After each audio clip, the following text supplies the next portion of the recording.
கோவை அரசு மருத்துவமனையில இருந்து அஜித்குமார் என்ற கைதி தப்பிய வழக்குல காவலர் கைது செய்யப்பட்டிருக்காரு. 3 காவலர்கள் சஸ்பெண்ட் செய்யப்பட்டிருக்காங்க. மேலும் தகவலை செய்தியாளர் கார்த்திக் வழங்கிட கேட்கலாம். கார்த்திக் வணக்கம். இந்த தொடர்பான முழு தகவலையும் சொல்லுங்க. வணக்கம். கோவை அரசு மருத்துவமனை சிறை கைதிகள் தங்கியிருக்கக்கூடிய வார்டுல பாத்தீங்கன்னா கடந்த வெள்ளிக்கிழமை இரவு பிம்மடு அஜித்குமார் என்பவர் ஒரு விசாரணை கைதி தப்பி ஓடுறாரு.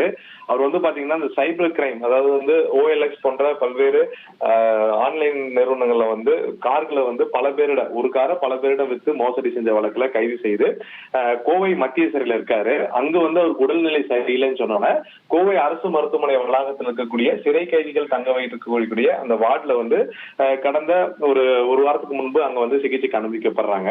இந்த சூழல்ல பாத்தீங்கன்னா இவர் வெளியே தப்பித்து செல்வதற்கு ஒரு காவலருடைய உதவியை பயன்படுத்தி அந்த காவலருக்கு 20,000 ரூபாய் பணம் லஞ்சமாக கொடுக்கப்பட்டதாக விசாரணையில தெரிய வந்திருக்கு. அவரை தப்பிக்க வைக்க ஷேக் முகமது ரோஷன் என்ற காவலர் உதவி இருப்பதும் அவரையும் தற்போது போலீசார் கைது செய்து சிறையில் அடைச்சிருக்காங்க. அதே சமயம் அவருடன் பணியில அதாவது கவனக்குறைவாக இருந்ததாக பெரியசாமி SSI மற்றும் பாரதிதாசன் அசோக்குமார் ஆகிய 2 காவலர்கள், ஒரு SSI உதவி காவல் ஆய்வாளர் என 3 காவலர்கள் சஸ்பெண்ட் செய்யப்பட்டு மற்றொரு காவலர் பணியிட நீக்கம் செய்து அவரை கைது செய்து சிறையில் அடைச்சிருக்காங்க.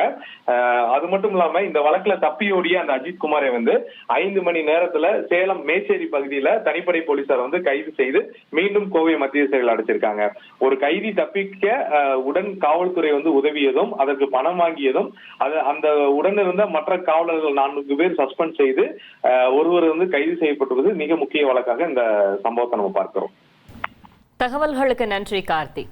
1,31,00,000 மனங்களை வென்ற தந்தை டிவி யூடியூப் சேனல். தவிர்க்க முடியாத தம்ப்நெயில், கலக்கலான கான்டென்ட்ஸ். நீங்களும் இந்த குடும்பத்தில் இணைய இப்பவே சப்ஸ்கிரைப் பண்ணுங்க. அசுரபலம் கொண்ட எங்கள் டிஜிட்டல் கரங்களில் உங்கள் விளம்பரங்களை சேர்க்க வாட்ஸ்அப் பண்ணுங்க. 8939888838. Email advttv@dttv.in.